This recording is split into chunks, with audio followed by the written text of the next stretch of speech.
उमिरि सुमीता ऐं असीं नेरनि करे रही हुअसि त नौकर अची ॿुधायो त नरेन आयो आहे। मूं खेसि जॾहिं मोकिली ऐं कुझु देर बाद शरद ऐं मां ड्राइंग रूम में संदसि साम्हूं वेठा हुआसीं। असांजे ट्रेवल एजेंट ॿुधायो हो त इहा बंगले कंहिं ज़माने में कंहिं अंग्रेजी औरत जो हूंदो हो जंहिं हिकु हिंदुस्तानी मिलिट्री ऑफिसर सां शादी कई हुई। उहो ऑफिसर बि महाभारी लड़ाई में गुज़ारे वियो हो। हुन बाद बि कुझु साल उहा औरत हिन बंगले में रही हुई। हिते सभु कुझु अंग्रेजी नमूने जो हो।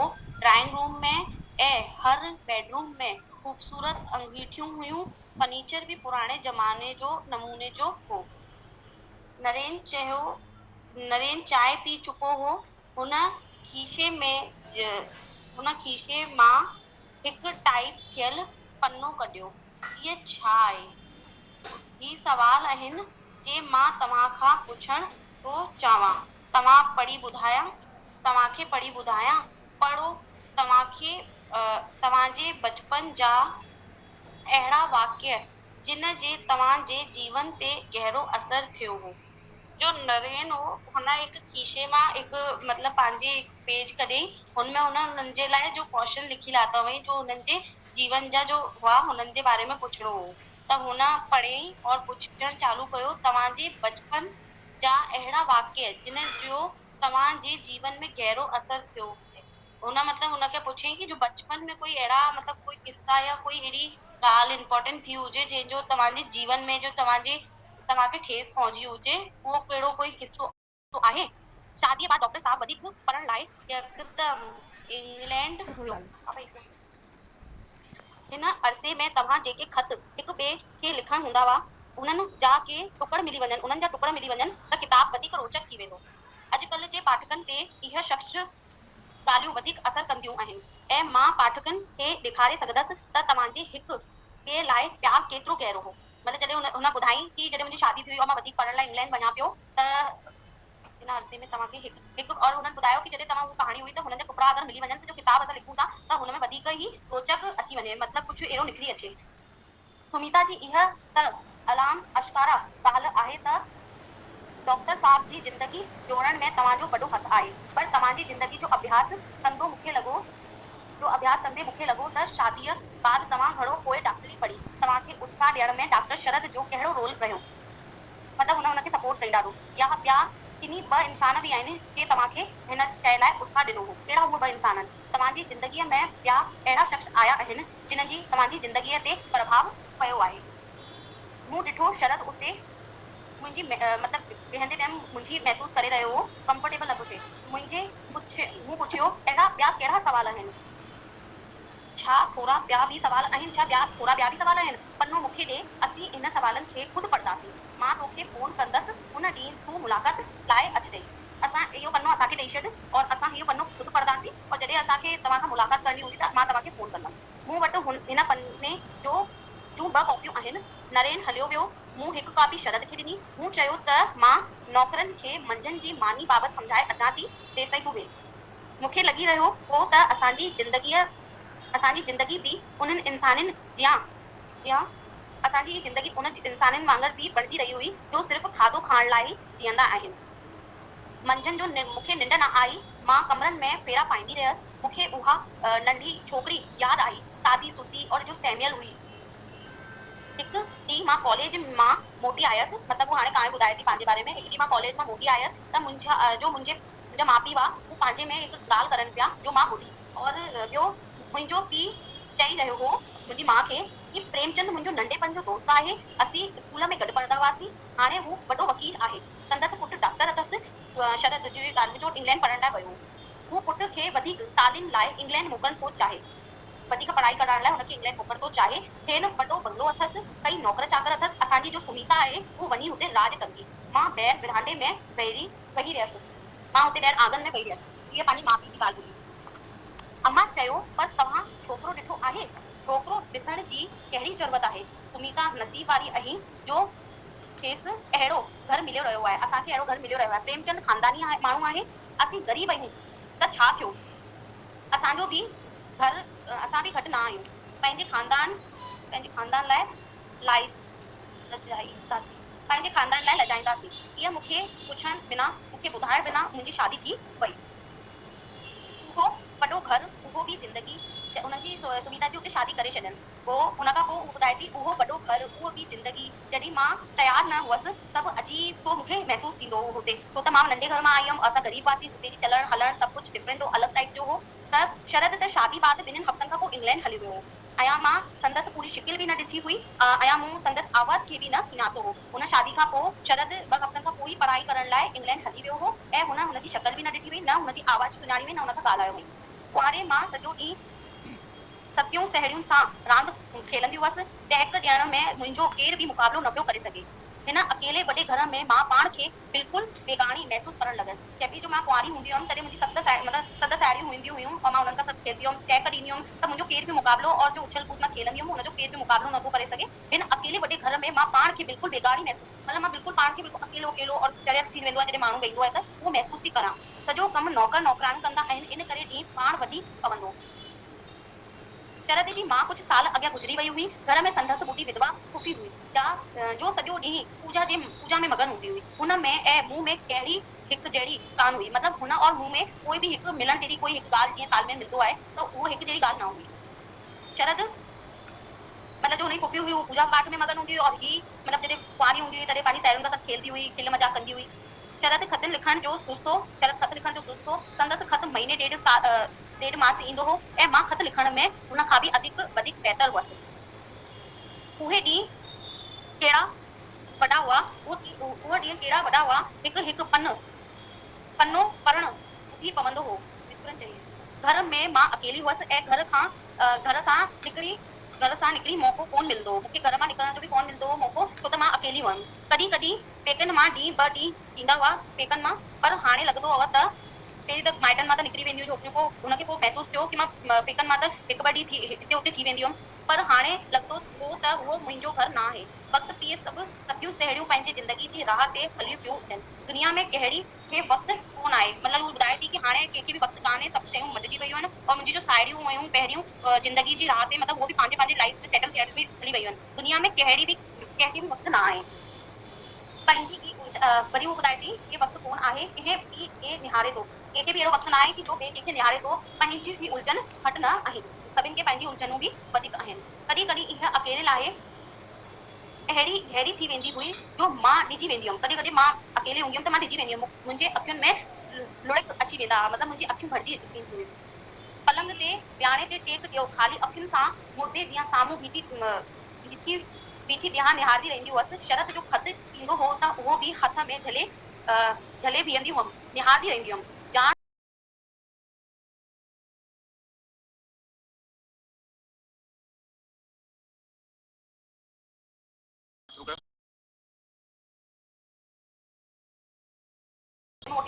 पलंग ते वेही केतिरी ॾींहं सुम्ही था। मेडिकल कॉलेज में पढ़ती हुई, हिन खां गॾु मेडिकल कॉलेज में पढ़ती हुई। उहा पाण मां बि छिकदी आई हुई। हिंदुस्तान बाबति संदसि अजीब धारणा हुई, ऐं मूंखां हिंदुस्तान भक्तीअ सां मिटाए छॾियो। मां पंहिंजे पाण खां छो ॾिसी रही आहियां? हा, इंसान सोचंदी हुई कहिड़ो संबंध आहे इहो, मां ॼाणे नथी सघां। कहिड़ी त मां उहे खत 2-3 ॾींहं खोलंदी ई न हुअसि, कॾहिं कॾहिं त हू खत बि 2-3 ॾींहं त खोलंदी ई न हुई। पर बेमक़सद बेमानी ज़िंदगी में ओचितो मुंहुं जातो त मां घर में अकेली न आहियां, ॿिया बि आहिनि मूंखां गॾु। छी ज़िंदगी जे हिन मोड़ घटि पहुची मां बीह थो रही आहियां, मतिलबु मां हिन ज़िंदगी जे हिन प्यारे विच ते अची करे बीह थो रही आहियां। छो दिमाग़ अॻिते वधण खां पुठिते कड़ी वठी थो वञे, मुंहिंजो दिमाग़ अॻियां छो नथो वञे? सोचण जी क्षमता जो आहे मुंहिंजी उहो छो घटि थी वई आहे? छो उन बाद जी वाक्युनि खे मां यादि करणु नथी चाहियां? छो मां उन ॻाल्हियुनि खे यादि नथी करणु चाहियां? भक्तीअ सां मिटाए छॾियो। मां पंहिंजे पाण खां छो ॾिसी रही आहियां? हा, इंसान यादगिरियुनि खां बि कॾहिं ॾिसंदो आहे। हू सोचे पई कि मां ईअं छो थी कयां, मुंहिंजो दिमाग़ कमु छो नथो करे, मां एतिरी कमज़ोर त न थी सघां थी। शरद अधु राति जो शरद अध रात जो मूंखे जाग थिए थी, मतिलबु जागे थो। मूं पलंग ते भर वारी टेबल, भारी वारी जो टेबल खणी करे लैंप वारी फ्रिज मां बोतल कढी पाणीअ जो अधु गिलास पीतम। सुनीता जे कमरे में मोटी आयसि, सुमिता जे कमरे में मोटी आयसि। पलंग ते वेही केतिरीअ ॾींहं सुमिता खे निहारंदो रहियसि। संदसि सॼो बदन रजाई सां ढकियल हुअसि, सिर्फ़ मुंहुं ॿाहिरि हुअसि। निंड में इंसान केतिरो न्यारो लॻंदो आहे, बालो गोलो, अकेलो और बेसहाई। मतलब वो सुम्ही पई हुई, हू मतलब सोचे पियो शरद कि मां आयो आहियां और मां हुन सुमिता खे ॾिसी करे ॾिसां थो कि हू निंड में सुम्ही पई आहे और हुनजो रजाई सां मतलब पंहिंजे पाण खे ढके छॾियो अथई, मुंहुं ॿाहिरि कढियो अथसि और हू ॾिसे थो कि माण्हू निंड में केतिरो न्यारो और प्यारो लॻे थो। मुंहुं सां हिकु वजन आहे त संभोग बाद मां यकदम सुम्ही नथो सघां। कुझु देर कमरे में हलचल मतलब टहलंदो आहियां। उदिन में दरीअ वटि वञी वेहंदो आहियां। मुंहिंजे में दरीअ वटि वञी वेंदो आहियां ऐं दूर दूर कुझु ॻोल्हण जी कोशिश कंदो आहियां। लॻंदो अथमि मुंहिंजे अंदर में शून्य आहे, मतलब मां बिल्कुलु अंदर खां ब्लैंक आहियां।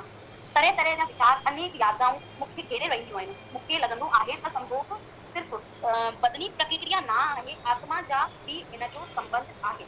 साइंस जे मुताबिक़ खोजनाऊं बाद में बि इंसान बुझाए आहे ऐं सदा हिकु सवाल ई रहंदो आहे। सुमिता जे कमरे जी बत्ती ॿारे मूं पंहिंजे कमरे में आयसि। मुंहिंजी कमरे में भितियुनि ते इंग्लैंड जे मुंहिंजी जो कमरे जी मतलब सुमिता जी बत्ती जो आहे हुनखे मां ॿारे आयसि ऐं मुंहिंजे कमरे जी भितियुनि ते मां ॾिठो त इंग्लैंड जे ॿारड़ीअ जा फ्रेम ठहियल फोटो टंगियल हुआ। हिते पहुचण सां मूंखे लॻंदो आहे ॼाण इंग्लैंड जे विचोले दर्जे जे कहिड़े कुटुंब जो कमरो आहे। हू कमरे में वियो, इंग्लैंड जा उहो फ्रेम कयल फोटो टंगल हुअसि। हुनखे ॾिसी करे हू सोचणु लॻो इंग्लैंड जे विचोले दर्जे में मां कुटुंब में समायल आहियां। पंहिंजे गरम गाउन जे शीशन में हथ विझी मां कमरे में अची वियसि। इंसान हिकु ज़िंदगी में केतिरी ज़िंदगियूं जीअंदो आहे और मां वेही करे सोचणु लॻियसि कि इंसान अकेले में हिकु ई इंसान केतिरे तरीक़े जी ज़िंदगी जीअंदो आहे। मां पंहिंजी ज़िंदगीअ में घणा दफ़ा मुओ आहियां ऐं घणा दफ़ा पुनर्जन्म वरितो अथमि। हू सोचणु लॻो कि मां कॾहिं पंहिंजी ज़िंदगी में मां केतिरी बार मरियो आहियां ऐं मां केतिरी बार जनम वरितो आहे। वरी हू हिकु जो डोरथी हुई, हिकु छोकिरी, असां ही मिसप्रिंट सॼो थी वियो आहे। डोरथी मूंखे निहारो लॻियमि ॼाण त हिकु घर जे कंहिं कमरे में उहा अचे वेठी आहे। वार सुडोल, गोल कुल, कदवार, मजबूत बदन। हुन जंहिं निवाणी हुई त संदसि छातीअ जो मथियो हिसो फ्राक जी इचिन मां लिकायो पईंदो हो। संदसि बदन जो इहो हिसो संदसि गाढ़सिर बदन जे भी पेट में अछो लॻंदो हो। उहा हिकु ॻोठाणी छोकिरी लॻंदी हुई, मतलब जो छोकिरी हुई हुनजे बारे में ॿुधाए थो कि मां हुन खां मिलियमि और उहा हिकु छोकिरी जो हुई, उहा ॻोठाणी लॻंदी हुई। संदसि मां ऐं पीउ बेकार हलाईंदा हुआ, हुनखे बेकार तरीक़े सां रखंदा हुआ। हुन मजबूत बदन अंदर सादी सुती दिलि हुई। मतलब वो जो छोकिरी हुई हुनजे अंदर जो मतलब मन हो वो सादो सुतो हो। उहा मूंसां मेडिकल कॉलेज में पढ़ती हुई, हिन खां गॾु मेडिकल कॉलेज में पढ़ती हुई। उहा पाण मां बि छिकजी आई हुई। हिंदुस्तान बाबति संदसि अजीब धारणा हुई ऐं मूंखां हिंदुस्तान बाबति कई सवाल पुछंदी रही हुई। हू हिंदुस्तान जा मतलब असांजा जो सवाल हूंदा हुआ उहो हिन शरद सां ई पुछंदी रहंदी हुई कि हीअं तो थिए कि उहा बि जॾहिं आई हुई त हुनखे हिंदुस्तान जी कोई ॼाण न हुअसि। संदसि हिकु सौट हिंदुस्तान में की हादसे में मरी वियो हुअसि। सौट जंहिं सां हुन नंढे हूंदे खूब रांदियूं कयूं हुयूं। शरद इहा ई शुरुआत हुई असांजे बेझाई जी। त बेझाई जो मतलब छा थींदो आहे? छाजो? बेझाई। बेझाई? हाँ। बेझाई मतलब पूरा सेंटेंस पढ़ो वापस। मतलब वो चए थो कि शरद इहा ही शुरुआत हुई असांजे बेझाई जी, मतलब लाइफ जी। बेझाई मतलब नजदीकी ना? हेलो कंहिंजो माइक चालू आहे? मुंहिंजो चालू आहे। वेझाई मतलब नजदीकी थींदी न? हेलो आवाज़ कटजे थो। निर्मला दीदी चए थी नज़दीकी थी। नज़दीकी थींदी, हाँ नज़दीकी थींदो न। ठीकु आहे। नज़दीकी सां गॾु हिकिड़ो शब्द आहे, ये लिखना तो थे। याद अचे त ॿुधाइजो मूंखे। हाँ नज़दीकी। सर्कल लगाया नज़दीकी तो एक्चुअली हिंदी शब्द थी वियो। जो मूंखे वर्ड न सम्झ आया आहिनि त मां सर्कल करे छॾिया पूरी स्टोरी ते। ठीक है पढ़ना हो। हाँ। जॾहिं पीरियड न हूंदो हो पर असीं कॉलेज जे नाम ऐं वञी वेंदा हुआसीं, मतलब कॉलेज जी बाउंड्री में वञी वेंदा हुआसीं। जो गार्डन पार्क हूंदा आहिनि हुन में ॻाल्हियूं कंदा रहंदा हुआसीं। जोर थी ॻाल्हाईंदी तमामु घटि, जो छोकिरी हुई घटि ॻाल्हाईंदी।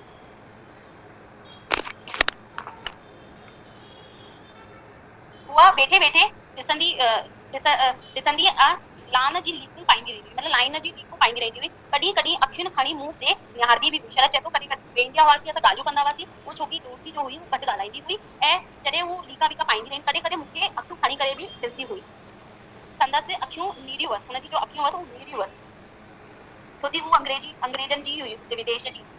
हिकु ॾींहुं मां कॉलेज जी वॾीअ ॾेकारीअ ते वेठो हुअसि, वॾी ताकड़ ते वेठो हुअसि, वेठो हथु पढ़ी रहियो हुअसि।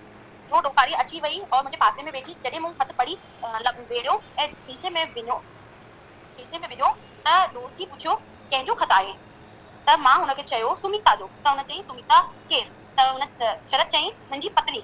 हुन बाद असीं केतिरी देरि उते शांत में वेठा हुआसीं, असां ॿई शांत थी वियासीं। मतिलबु हुन जॾहिं कॉलेज में हुई तॾहिं हुनखे पहिरीं ॻाल्हि त हुनखे ख़बर ई न हुअसि कि शरद शादी कयल आहे। शरद न हिन ॻाल्हि ते कॾहिं हुननि जी चर्चा थी हुई और न हुननि हिक ॿिए खे ॿुधायो हो। त जॾहिं दोस्ती हुई त हिकु ॾींहुं हू ॾाकड़ ते वेही करे हू पंहिंजी सुमिता जो ख़त पढ़े रहियो हो, त उते अची करे हुन पासे में ई वेठी, छो त ॿई गॾु वेंदा हुआ, ॻाल्हियूं कंदा हुआ, पढ़ंदा हुआ। तॾहिं हुन पुछियईं कि कंहिंजो ख़त आहे? त हुनजी सुमिता जो। त हुनजी सुमिता केरु? त हुनजी मुंहिंजी पत्नी। त हुन ॻाल्हि खां पोइ ॿुधण खां पोइ दोस्ती चुप थी विया और ॿई शांत वेठा। मां पंहिंजे घर जे किनी ॻाल्हियुनि बाबति सोचे रहियो हुअसि। दोस्ती ख़बर नाहे उहो हुन टाइम ते जो शरद हो उहो पंहिंजे घर में किनी ॻाल्हि ते बाबति सोचे पियो ऐं दोस्ती ख़बर न छा सोचणु लॻी हुई। सोचते दोस्ती चयो मूंखे मथे में सूरु आहे, मां वञा थी। ऐं मुंहिंजे जवाबु ॾियण खां अॻु ई उहा किताब सहड़े उथी खड़ी थी। मतिलबु हू शरद चिठी पढ़ण खां पोइ हू पंहिंजे घर जी जो ॻाल्हियूं हुयूं हुनजे बाबति सोचणु लॻो ऐं मतिलबु जो दोस्ती हुई उहा अलाए छा सोचणु रही हुई। त दोस्ती हुनखे शरद खे चई कि मुंहिंजे मथे में सूरु आहे, मां वञा थी। ऐं मुंहिंजे जवाबु ॾियण खां अॻु ई मतिलबु हुन शरद कुझु पुछे आसि कि छो सूरु अथई, छा थियई। हुन खां पहिरीं हू पंहिंजो किताब सेड़े मतिलबु खड़ी करे पैक करे और हू हलंदी हली। संदसि जवाबु तमामु अजीब हो, मूंखे उहो स्वाभाविक न लॻो। उहा वई हुई, मां संदसि उहो वई ऐं मां संदसि जे पुठियां निहारंदो रहियसि।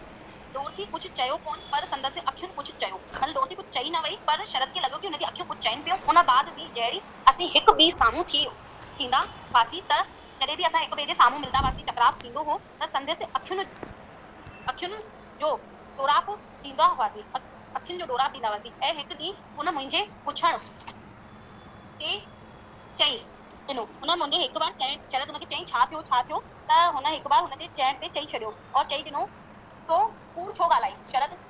शरद चई मूं अजब में चयो हो, मूं कहिड़ो कूड़ ॻाल्हायो? तो मूंखे ॿुधायो छो न कि तूं शादी कयल आहे। त मतिलबु जो दोस्ती हुई हुनखे ख़बर ई न हुअसि कि शरद शादीशुदा आहे। हुनखे लॻो कूड़ ॻाल्हाए। त पोइ शरद ॿुधाए थो मां सिरजी वियो हुअसि, मां मतिलबु सिराइजी वियो हुअसि, मतिलबु डिॼी वियो हुअसि शायदि। मुंहिंजे अंदर में केतिरा सवाल अॻियां, केतिरा ॾींहं मां अकेलो कॉलेज में बाग़नि में वेंदो हुअसि ऐं घुमंदो रहंदो हुअसि। हिकु ॾींहुं मूं कंहिं अख़बार में नोटिस पढ़ियो त हिकु फिलासफर मतिलबु हिकु कोई लेक्चर हो, मतिलबु कोई हिकु शो टाइप जो हो, असांजे जीवन में सच जी जॻह, हुनजो मेन नालो। मां उहो लेक्चर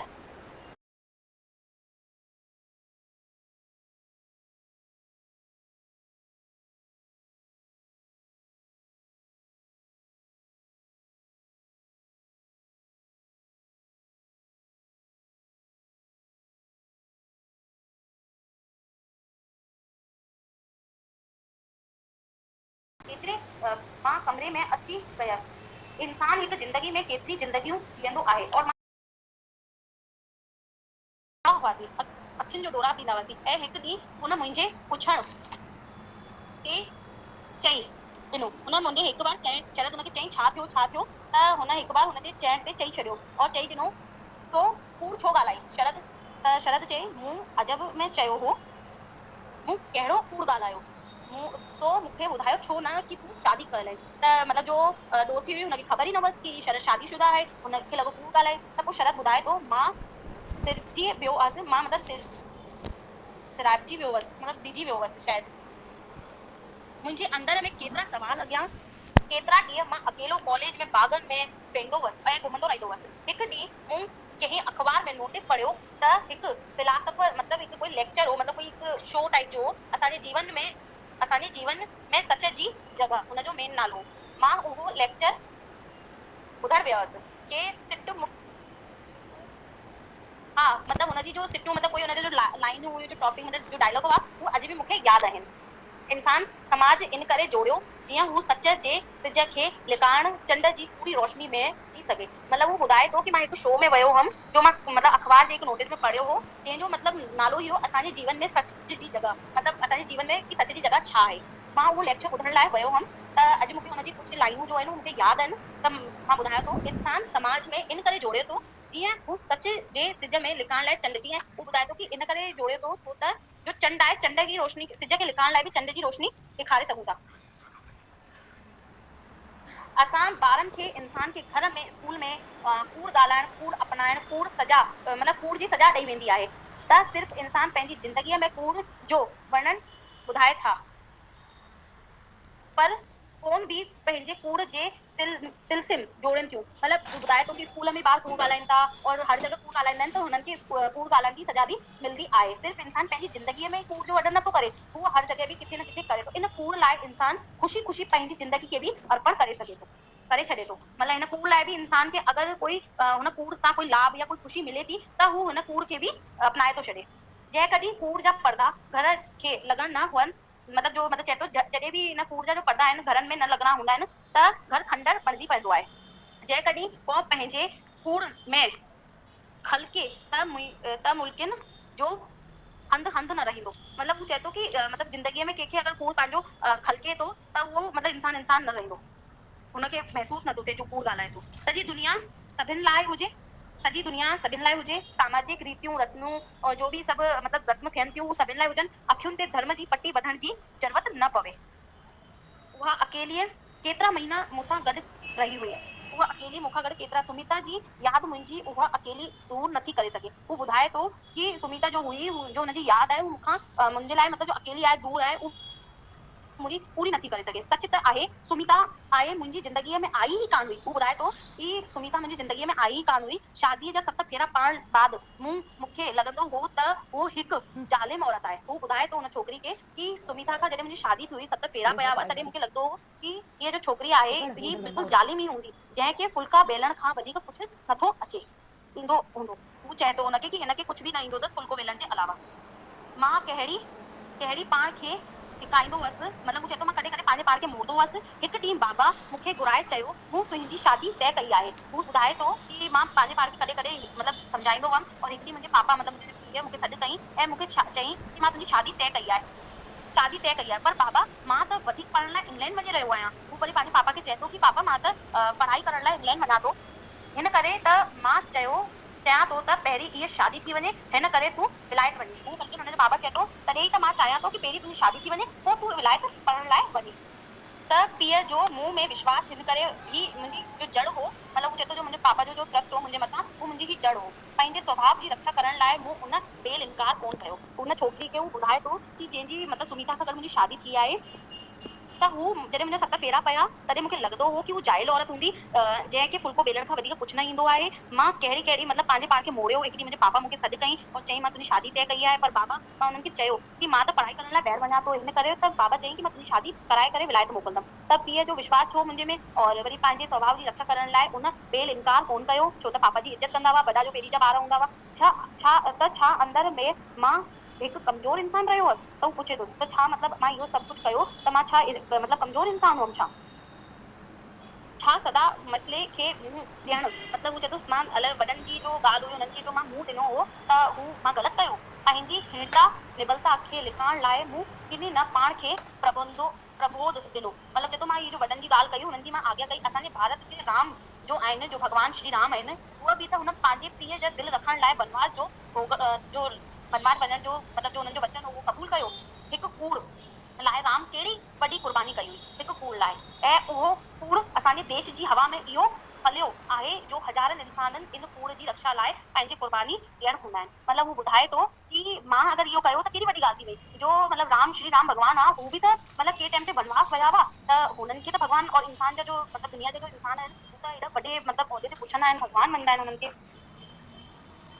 मोमबत्ती बारे छॾी, पर्दे खे तेरे छॾियो, शीशे मां ॿाहिरि बाग़ में निहार लॻसि। मूं सम्झियो हो त मांजी मूंखे छिजी जुदा थी अतीत में गुम थी वियो हुअसि। हू चए थो कि मां बत्ती बारे छॾी ऐं हू त कहाणी ॿुधाए पियो, बत्ती बारे छॾी ऐं हू ॿाहिरि निहारण लॻो और सोचणु लॻो कि मां मतिलबु पंहिंजे अतीत में गुम थी वियुमि।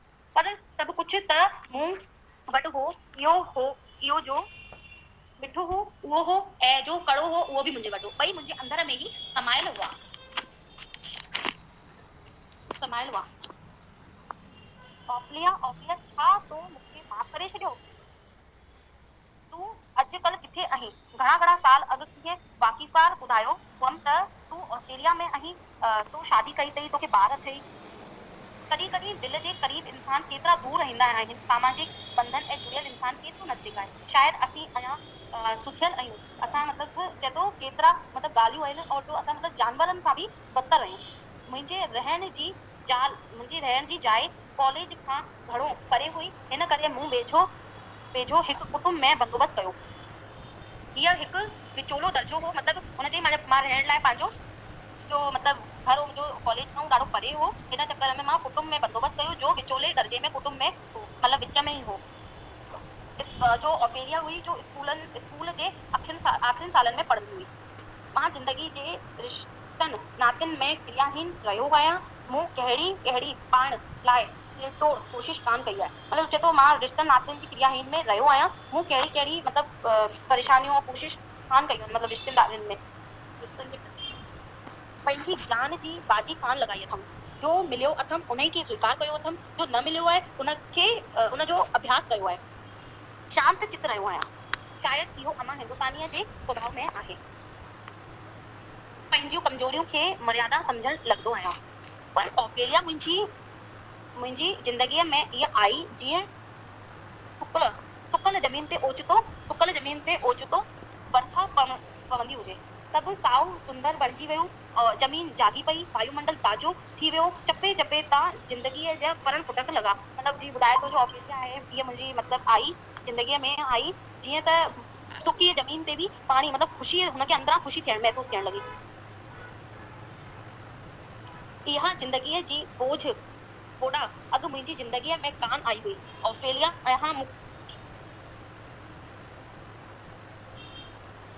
संदसि हर अंग तड़पण लॻो। जॾहिं हूअ पंहिंजी अखियुनि मुंहिंजी अखियुनि में विझंदी हुई त मां घायल थी वेंदो हुअसि ऐं मतिलबु घायल पखी वांगुरु लुॾणु लॻंदो हुअसि।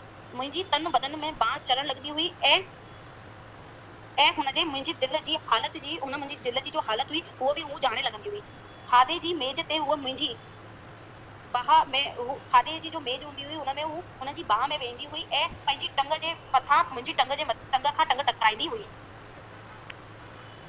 मुंहिंजे हथ में ॾींदी हुई को बि शइ, मतिलबु जीअं खाधे जी हूंदी हथ में ॾींदी पंहिंजी आॾियुनि खे खिन उते ई रहण पता नहीं क्या। घर में ॻाल्हियूं ॿोलणियूं लाइ महफ़िल कंदी हुई त मुंहिंजी घर में ई अची वेंदी जीअं संदसि वाजूद मुंहिंजे वजूद खे घेरे वञे।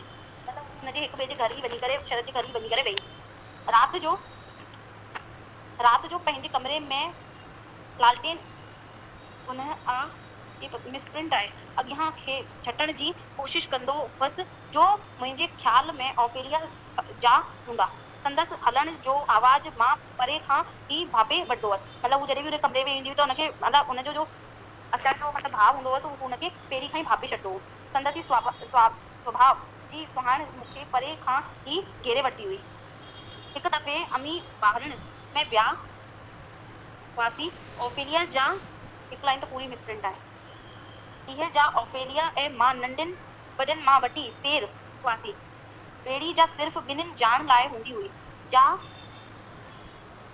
अहिड़ी हल्की हुई जा पाणीअ में थपकियूं हणंदा हुजूं। अहिड़ी मतिलबु कोई मतिलबु शइ हूंदी हुअसि जो सेंटेंस पूरो कटिजी पियो आहे।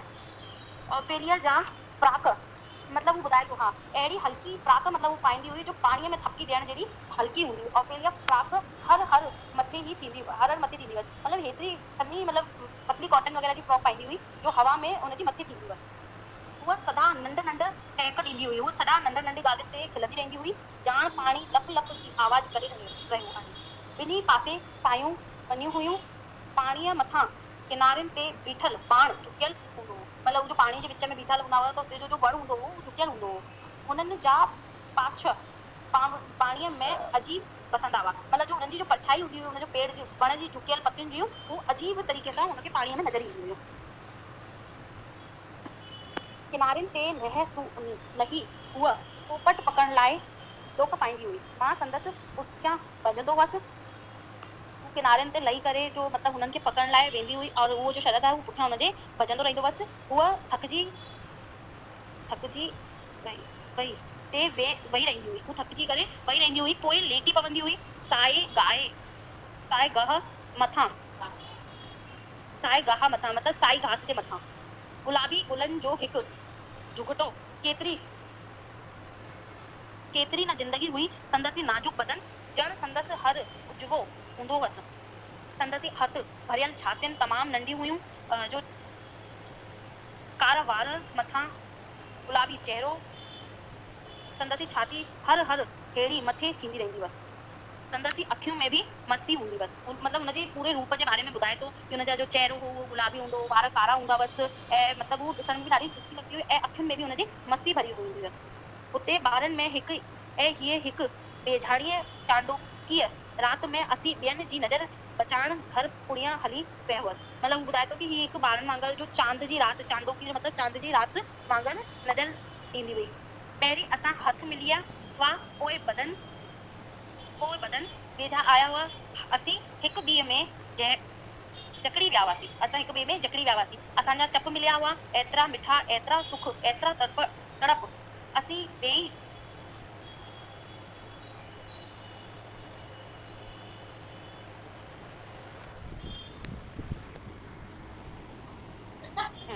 रहिया हुआसीं। असां ॿिन्हिनि जा बदन मिली रहिया हुआ। अलाए केतिरा साल गुज़री विया, अलाए कहिड़ो ॾींहुं हो उहो, अलाए कहिड़ी राति, अलाए कहिड़ा इंसान जीअंदा हुआ तॾहिं हिन संसार में। पर अॼु उन पालीअ जी यादि ई मूंखे बेवड़ रही आहे। मतिलबु हुन चए थो कि हुन टाइम जी जो माण्हू हूंदा हुआ अलॻि हूंदा हुआ, पर मूंखे हाणे जी जो मतिलबु पर अॼु जो हुन जो पालनि जी जो यादि आहे उहो मूंखे यादि आहे। ॼण मुंहिंजे अंदर में समुंद्र छोलियुनि में उथले रहियो आहे। समुंद्र जी जो लहर आहे अॼु मुंहिंजे अंदर में उथले रही आहे। मां हिकु हथु बीह न सघां थो। मां कमरे में पक करण लॻियसि। अची वञ ऊंदहि में जॾहिं मां थकियसि त दरीअ जो पर्दो तेर निहारियमि। तमामु परे उभर मां त थियो बसि एंड जी जो 2 लाइनियूं हुयूं मिस प्रिंट आहिनि त हू पढ़ण में नथियूं अचनि। हेलो कंटिन्यू रखो ना। सर पूरी थी वई, सूमर पूरो थी वियो। पूरी थी वई। हाँ हाणे हिन में पाण इहो ॾिठो कि हिन में क्वेश्चन कहिड़ा ठाहींदा, उहे 8 पॉइंट हिनखे कैच कयो। हाँ कहिड़ा पॉइंट ठाहींदा? सर हिकु त इहो ई क्वेश्चन ठहींदो जो मतिलबु हुनखे जो कॉलेज में हू छोकिरी मिली हुई जो डोठी हुई। नेटवर्क इशू तो हले, पाण सुभाणे हिन ते डिस्कस कंदासीं। पाण तव्हां बि 8 पॉइंट सोचे रखियो, निर्मला जी तव्हां बि सोचे रखियो हिन कहिड़ा क्वेश्चन ठही था सघनि, हुन सां यादि थी वेंदो। जी भैया।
सिर्फ बदन आयूं हिन में सुनीता चवंदी कि असां पाण खे सही तरीक़े ॼाणे न पाईंदा आहियूं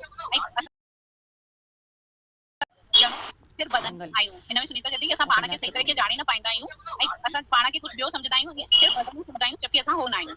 असांजे अंदर जा विशालता आहे, बिना समाजनि जेका गहराई आहे उनखे विसारे था छॾूं, यानी असांजी जो सीमाउनि जी जो गहराई आहे हुनखे असां नथा ध्यानु ॾेई पायूं। असीं पाण खे तमामु नंढो बणाए था छॾूं। नरेन सवाल पुछी मूंखे मजबूर कयो, उते जो नरेन पहले सवाल कयो हुन मजबूर कयो त मां मोमबत्ती वारे पंहिंजे अंदर में गोलियां करां ऐं मां उते छा थी ॾिसां जज तरफ़ा खंडर ई खंडर आहिनि, का बि साबित जाइ न आहे, यानी कि हर जगह केवल खंडर टुटल आहे, कोई बि साबुत शइ मूंखे नज़र नथी अचे। हिकु ॾींहुं सोमेंद्र जा असांजे घर आयो हुयो। मां उन ॾींहुं बेमनी थी किनी ख़्यालनि में डुबल हुयसि, न के बि चिंताऊं कोन हुयूं। कॾहिं कॾहिं अंदर जो पाछो असांजे मथां छाइजी वेंदो हुयो, यानी असांजे मन में जो ईंदो आहे उहो असांजे चहिरे ते अची वेंदो हुयो। सोमेंद्र दा आम इंसान खां निरालो आहे, हुनजी मौजूदगी में लॻंदो हो त हू आम इंसान आहे जिन खे असीं हर हंधि गॾिजी आहियूं, यानी हर अहिड़ो इंसान आहे जंहिंखे असां हर जॻह पाए वठूं, यानी उहो अलॻि ई हुयो। हुनखे गॾिजण सां लॻंदो हो त हू को ॿियो हो। हू जॾहिं बि ईंदो हो पहिरें पई गॾिजी हूंदी हुयसि त बाक़ी ॿ लाइनूं थोरी न साफ़ हुन में मोकिलाए चलो बि मुंहिंजो ईअं संदसि घेरी डाए बदल आज़ादु रहियो लाइ बि ऐं पंहिंजे सुर लाइ बि न हुयो।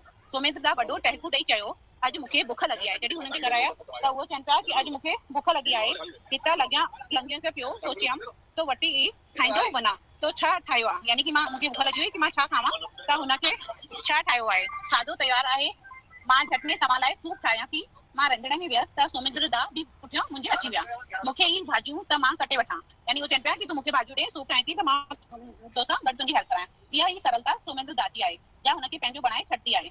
खाधे जी मेज़ ते सोमेंद्र दा चयो हिकु ॻाल्हि पुछां सुमी, यानी उहो सुमिता खे सुमी चवंदा हुया, तूं विच विच में इहा अनमनी छो थी वेंदी आहे, यानी कि तुंहिंजो चहिरो लही वेंदो आहे, ईअं छो थी वेंदो आहे? त उहो चए थी न त ईअं न थींदो आहे, असीं पंहिंजे पाण खे किथे ॾिसी किथे सघूं, सिर्फ़ु आरती ई त आहे पाणो ॾिसण लाइ। यानी चए थी कि पेमेंट करणी आहे, तो आधे घंटे में कर रहे हैं ना। असीं पंहिंजे पाण खे हिन समय न ॾिसी पाईंदा आहियूं ऐं केवल अहिड़ो यानी आईनो ई अहिड़ो हूंदो आहे, आरती मतलब आईनो ई अहिड़ो हूंदो आहे जंहिंमें असां पेमेंट करे सघंदा आहियूं। आईनो ई अहिड़ो हूंदो आहे जंहिंमें असां पाण खे ॾिसी सघूं था, न त न ॾिसी पाईंदा आहियूं। उन वेला लाइ छो मां ॾकी वई हुयसि, पर मुंहिंजो इहो ॾकणो सोमेंद्र दा कोन ॾिठो, यानी कि संदसी निगाहूं दरिया खां ॿाहिरि हुयूं। तूं सॼे ॾींहुं छा कंदी आहीं सुमी? खाधे रधण खां सवाइ मूंखे ईंदो ई छा? चए थी जीअं किचन में जो बिज़ी हूंदा आहिनि त उहो चए मूंखे खाधे रधण खां अलावा कुझु न ईंदो आहे। सोमेंद्र दा मुंडे चिताए निहारियो, यानी कि कंटिन्यू ॾिसंदा रहिया। इंसान पंहिंजी कुवतूं व्यर्थ विहाए छॾे थो। कुवतूं भैया छा थींदो आहे, मतलब हो छा चई सघंदा आहियूं, कुवतूं मतलब टैलेंट या समय। मुंहुं खिली ॻाल्हियूं सारण लाइ मुंहुं में कहिड़ी लियाकत आहे, यानी मुंहुं में कहिड़ी अहिड़ो शइ आहे जो मुंहुं में ईंदी आहे। सोमेंद्र दा कुझु देर सां मुंहुं ॾांहुं निहारंदा रहिया, पोइ सोचींदा रहिया। हुन चयो तूं डॉक्टर बि त बणिजी थी सघे, यानी सोमेंद्र दा सुमिता खे चवनि पिया कि तूं बि डॉक्टर ठही थी सघे। मुंहुं टहक ॾेई चयो तव्हां चर्चा करे रहियो आहियो, तव्हांजे वस हुजे त दुनिया जे सभिनि खे डॉक्टर बणाए छॾियो। ॿुधायो पोइ मरीज़ केरु हूंदो? हो चवनि पिया कि तव्हां सभिनि खे एॾो मोटिवेट कंदा आहियो ऐं पाण डॉक्टर आहियो त तव्हांखे लॻंदो आहे पूरी दुनिया ई डॉक्टर ठही वञे ऐं सभु पोइ मरीज़ केरु बचंदो अगरि सभई डॉक्टर थी वेंदा? सोमेंद्र दा मुंहिंजे सवाल जो जवाबु न ॾिनो। मूंखे तुंहिंजो इहो टैको वणियो, इन में तूं का बि लॻी रही आहीं, यानी चवनि पिया मूंखे तुंहिंजी ॻाल्हि इलाही वणी, इन में तूं कुझु बि लॻे थी, ॿियो रूप लॻे थो। पोइ सोमेंद्र दा मुंहिंजे प्लेट में भाॼी पाए चयो मजरू जो कबर खोटण जो कमु कंदो आहे, हू इहो नथो ॼाणे त हू बंगलो बि जोड़े सघे थो। यानी हू चवनि पिया उदाहरण ॾेई करे कि जो मजदूर हूंदो आहे उहो कबर खोटण जो त कमु कंदो आहे, लेकिन हुनखे न ख़बर हूंदी आहे कि हुनजे अंदरि बंगलो ठाहिण जो बि टैलेंट आहे अगरि उहो करणु चाहे। अॼु केतिरो साल गुज़री विया, सोमेंद्र दा अलाए कहिड़े अगम में गुम थी विया। मां डॉक्टराणी बणिजी वियसि, यानी हुननि जी ॻाल्हि खां एतिरी मोटिवेट थी वई कि उहो डॉक्टर पाण बि ठही वई। पर उहा बि सुमिता केरु हुई जंहिंखे सोमेंद्र दा में ॾिठो? पर उहो चए पई कि मूंखे अहिड़ो छा ॾिठो हुयो सोमेंद्र दा कि मूंखे बि डॉक्टर ठाहे रखूं, जबकि मां त अलॻि करेक्टर हुया। मूंखे सभी माण्हू गंभीर ऐं सख़्तु सम्झंदा आहिनि। हाणे मुंहिंजो नेचर अहिड़ो थी वियो आहे कि मूंखे सभई सख़्तु सम्झंदा आहिनि, मुंहिंजे जेर दस्त त मूंखां डिॼंदा आहिनि, यानी जो स्टाफ आहे उहो सभु डिॼंदा आहिनि। पर कंहिं ज़माने में हिकु ॿी सुमिता हुई जा अल्लड़ ऐं चिलवली हुई, अल्लड़ हुई ऐं जंहिंखे एतिरो अकुल न हुयो, या चिलवली पंहिंजे हिसाब जी हुई, चंचल स्वभाव। थोरी थोरी ॻाल्हि ते टहक ॾींदी हुई, यानी हर ॻाल्हि ते उहो खिलण लॻंदी हुई, ॼणु खेसि केरु किताई करे रहियो आहे, यानी कि वो हर ॻाल्हि खे सीरियस न खणंदी हुई, हुनखे हर ॻाल्हि मज़ाक ई लॻंदी हुई। संदसि अखियुनि में हिकु मस्ती हुई, हुनजी अखियुनि में हिकु चंचलता हुई, मस्ती हुई। जुदा जुदा इंसान ॿी इंसान में धार धार रूप जॻाईंदा आहिनि, यानी कि अलॻि अलॻि इंसान अलॻि अलॻि माण्हू में अलॻि ई रूप ॾिसंदा आहिनि। सोमेंद्र दा मुंहिंजे हिकु रूप खे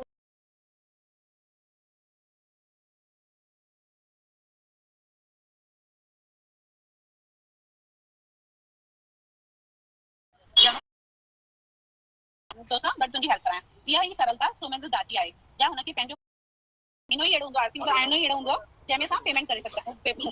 आईनो ई अहिड़ो हूंदो आहे जंहिंमें ॻाल्हियूं सारण लाइ मुंहुं में कहिड़ी लियाकत आहे, यानी मुंहुं में कहिड़ी हुयो सोमेंद्र दा कि मूंखे बि डॉक्टर ठाहे रखूं, जबकि मां त अलॻि करेक्टर हुया। मूंखे सभी माण्हू गंभीर ऐं सख़्तु सम्झंदा आहिनि। हाणे मुंहिंजो नेचर अहिड़ो थी वियो आहे कि मूंखे सभई सख़्तु सम्झंदा आहिनि, मुंहिंजे जेर दस्त त मूंखां डिॼंदा आहिनि, यानी जो स्टाफ आहे उहो सभु डिॼंदा आहिनि। पर कंहिं ज़माने में हिकु ॿी सुमिता हुई जा अल्लड़ ऐं चिलवली हुई, अल्लड़ हुई ऐं जंहिंखे एतिरो अकुल न हुयो, या चिलवली पंहिंजे हिसाब जी हुई, चंचल स्वभाव। थोरी थोरी ॻाल्हि ते टहक ॾींदी हुई, यानी हर ॻाल्हि ते उहो खिलण लॻंदी हुई, ॼणु खेसि केरु किताई करे रहियो आहे, यानी कि वो हर ॻाल्हि खे सीरियस न खणंदी हुई, हुनखे हर ॻाल्हि मज़ाक ई लॻंदी हुई। संदसि अखियुनि में हिकु मस्ती हुई, हुनजी अखियुनि में हिकु चंचलता हुई, मस्ती हुई। जुदा जुदा इंसान ॿी इंसान में धार धार रूप जॻाईंदा आहिनि, यानी कि अलॻि अलॻि इंसान अलॻि अलॻि माण्हू में अलॻि ई रूप ॾिसंदा आहिनि। सोमेंद्र दा मुंहिंजे हिकु रूप खे उजागर कयो, हुननि मुंहिंजे यानी टैलेंट खे उजागर कयो, रवि ॿिए रूप खे, ऐं जो रवि आहे हुन ॿिए रूप खे उजागर कयो। पर शरद जो मुंहिंजो ज़िंदगी में अहिड़ो अहम रोल न रहियो आहे जेतिरो मां सम्झां थी, यानी कि हो चए पई कि रवि जो शरद आहे हुनजो मुंहिंजी ज़िंदगी, शरद हुनजे घोट जो नालो, शरद एतिरी मुंहिंजी ज़िंदगी में न हुयो जेतिरो रवि हुयो, रवि हुनजे ॾेर जो नालो आहे। ऐं रवि हर मूंखे यादि छो अची रहियो आहे, यानी चए पई कि मूंखे अलाए छो रवि बार बार यादि ईंदो आहे। रवि जंहिंखे मां विसारणु चाहियां थी, जंहिं बाबति मां सम्झंदी आहियां त मुंहिंजो ज़िंदगी मां निकिरी चुको आहे, यानी कि हाणे हो मुंहिंजी ज़िंदगी में न आहे, पर पोइ बि मूंखे हुनजी यादि पल पल ईंदी आहे। हिकु ॾींहुं रवि जो मुंहिंजे कमरे में अची चयो, भाभी नौकराणी नेरन सुठी कान थी ठाहे, तूं ठाहे ॾे। यानी रवि हुननि जे कमरे में आयो ऐं हुननि खे भाभी करे चई कि नौकराणी जे हथ जी जो नेरन ठहे थी, रोटी ठहे थी, उहो मूंखे नथी वणे, हाणे तूं मूंखे ठाहे ॾे। मुंहुं कंदो मथे करे साम्हूं निहार, यानी मां हुनखे मथे पंहिंजो कंधु खणी करे ॾिठो कि स्कूल यूनिफॉर्म में हिकु छोकिरो बीठो आहे। मां हिन घर में विसारे ई वेठी हुयमि त हिन घर में रवि नाले को जीव बि आहे। हुनखे एतिरो ध्यानु ई न रखंदी कि रवि नाले जो नंढो ॾेर हुयो, हुन सां एतिरो मतिलबु न रखंदी। पर जॾहिं वो अचानक ई आयो हुनजे कमरे में त हुनखे लॻो कि मुंहिंजे घर में हे बि बंदो रहंदो आहे, तूं हल त मां अचां थी। न चई कि हल तूं किचन में हल, मां अचां थी। रवि हली वियो। मां वरी पंहिंजे वार सवारण में लॻी वियमि। थोड़ी देर पोइ मां ये भी लाइन डिस्टेंट है, मूंखे स्कूल के देर थी थिए। रवि वरी वापसि आयो कि मूंखे स्कूल में थोड़ी देर थी थिए, मूंखे नेरन ठाहे ॾियो। मां अंदर ही अंदर में नाराज़ थी वियसि, यानी हुनखे गुस्सो पियो थिए कि मां पंहिंजो कमु कयां थी, ईअं बार-बार मूंखे डिस्टर्ब थो करे। रवि खे इहो मूं मथां अधिकार जमाइण जो कहिड़ो हक़ आहे? पर मां उथी रंधिणे में वेही हुयसि, यानी मन में चए मूंखे रवि केरु ॾींदो जो अधिकार मूंखे नेरन ठाहे ॾे। ॾींहं बिना आवाज़ ईंदा आहिनि, बिना आवाज़ वेंदा आहिनि, यानी ॾींहं बिना आवाज़ ईंदा आहिनि, यानी कि कई ॾींहं अहिड़ा हूंदा आहिनि जंहिंमें कोई आवाज़ बि न हूंदी आहे, कोई शोर न ईंदी आहे। बुढ़ी बि फोन कंदा आहिनि त मां आयो आहियां, मां वञा थो, यानी मां आयो आहियां हिन जॻह ते, मां वञा थो। रवि अलाए कीअं वॾो थियो, यानी वो चए थी कि कीअं हे ॾींहं जल्दी जल्दी हली विया कि रवि हाणे वॾो बि थी वियो, हू मूंखां बि डिघो थी वियो, मतिलबु चौड़े बदन जो थी वियो। संदसि चपनि मथां मुछुनि जी रेखा थी, हाणे हुनजे मथां यानी मुछूं बि अची वई हुई। संदसि आवाज़ गहरो आहे ऐं मजबूत, ऐं जेंट्स वांगुरु हुनजी आवाज़ बि हाणे थोड़ी मोटी थी वई हुई। नाजुक बदन सगारो बणिजी वियो। पहले जो बदन सन्हड़ो नाजुक हुयो, हाणे वो बि फौलाद शरीर में यानी मजबूत शरीर में बदलजी वियो। मूंखे लॻो छो ॼण रवि खे मूं ई बार मां मर्द बनायो आहे, यानी हुनखे लॻे पियो कि मां रवि खे ही कर दिए ना माइनस। भैया कितनी बार समझाऊंगी, इसकी मैं ग्लास करके बता दूं। मां जीअं कुमार मिटीअ जे थाव खे हथनि सां वॾो कंदो आहे या गुस्से में हूंदो आहे, चिलवलो हूंदो आहे या गंभीर, हिकु ई लहजो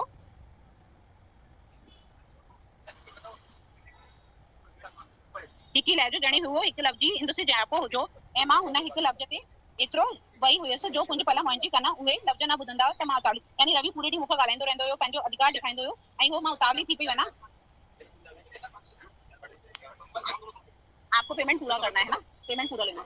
मुंहिंजो ॾींहुं त सॼो रवि जे कमरे में गुज़रंदो, पर राति जो देर ताईं बि संदसि निरड़ ते पटी रखंदी हुयसि। रवि सच 2-4 लाइनूं विच में भुलिजी वियमि। भाभी बार-बार ये आवाज़ ईंदी, भाभी मूंखे बुख लगी आहे, जल्द मूंखे मानी ॾे। कॉलेज मां मोटंदे किताब रखण खां अॻु ई मुंहिंजे कमरे में ईंदो हुयो। रवि कॉलेज जे पहले साल में हो त कैसी मुर्दे जो बुखार थी पियो हो। हिकु ॾींहुं सगरम घुराए चयो, कुंवारी रवि जी पूरी संभाल कजांइ, इहो बुखार ॾाको जैको बढ़ाईंदो आहे, यानी कि पूरी शरीर में पकड़ ठाहे रखंदो आहे। मुंहिंजे ॾींहं ते सॼो रवि जे कमरे जो, पर राति जे देर ताईं बि संदसि निरड़ ते पटी रखंदो हुयो। रवि सच में ॾाढो कमज़ोर थी वियो, सच मुंहुं पीलो पइजी वियो, कैसी निंड कान ईंदी हुयसि ऐं पूरी राति जाॻंदो हुयो। राति जो कैसी निंड में ॾिसी मां उथंदमि त मूंखे रोके रखंदो हुयो कि तव्हां हितां न वञो, भाभी तूं हितां न वञ, अधु राति थी वई आहे रवि, हाणे मूंखे वञण ॾे, त तूं न वञ भाभी, मूंखे डपु थो थिए।